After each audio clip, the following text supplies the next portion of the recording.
দাঁতের সাথে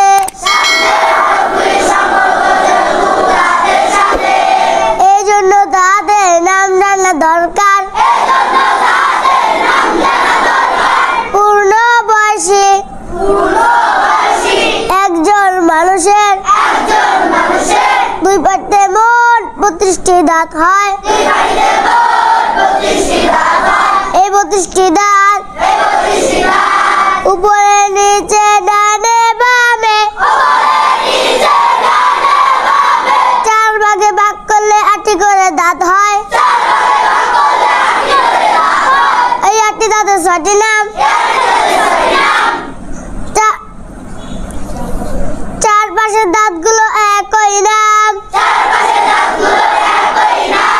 সর্বশেষ মাড়ি থেকে না